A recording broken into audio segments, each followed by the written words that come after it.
C'est difficile parce que je suis fonctionnaire de l'État du Sénégal et mon travail est un travail très prenant. Beaucoup à ma place certainement n'auraient pas pu continuer, mais je suis un fou du chant choral, un serviteur du chant choral. C'est une question d'organisation. Je suis très organisé au bureau. Je fais de telle sorte que le chant ne prenne pas le pas sur mon travail professionnel.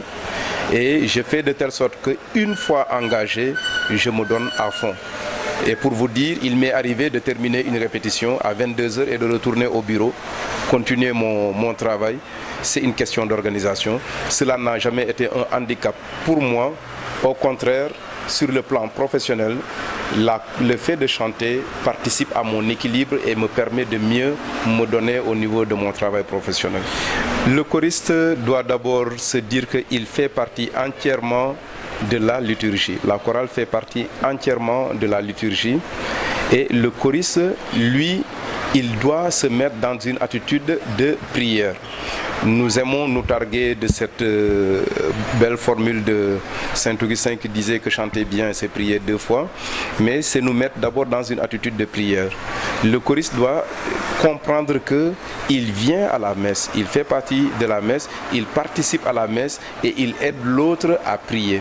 Nous avons encore nos mauvaises habitudes qui consistent à venir à chanter, à nous asseoir et à penser à autre chose. Et généralement, l'homélie est pour le choriste l'occasion de bavarder et non plus d'écouter.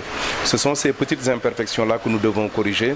Le choriste doit comprendre, et le bon choriste, qu'il doit faire l'effort de bien chanter, mais de méditer ce qu'il dit à travers les paroles des chants qu'il exécute. Nous sommes un peu nostalgiques des compositeurs comme Jean-Pierre Guignard, comme Julien Jouga, dont la force de la composition reposait dans le fait que ce qu'ils prenaient comme texte était essentiellement basé sur la Bible. Nous l'avons indiqué tout à l'heure, plusieurs textes ne sont pas des meilleurs. Parfois, non seulement il y a des fautes, parfois des fautes liturgiques, parce que il n'y a pas souvent une chronologie dans la suite des événements qui sont décrits dans certains chants.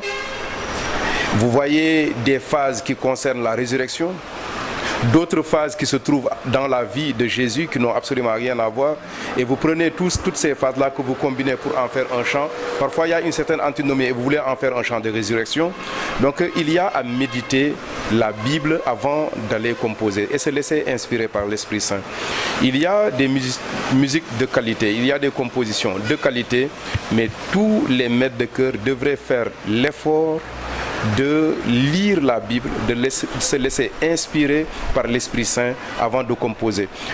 Tous les maîtres de chœur ne sont pas nécessairement des compositeurs. Il faudra que les gens le comprennent.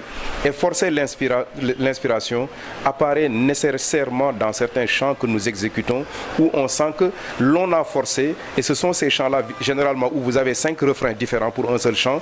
À la limite, c'est ahurissant et cela ne sert absolument à rien si ce n'est à déconcentrer. Vous les exécutez une seule fois et personne d'autre ne peut les exécuter. La preuve, le bon chant, c'est celui que les fidèles peuvent exécuter facilement. Mais d'autres chants, à part le chœur, personne d'autre ne peut les exécuter, tellement ils sont compliqués. La simplicité et l'humilité, c'est ça qui doit guider tout maître de chœur dans sa composition.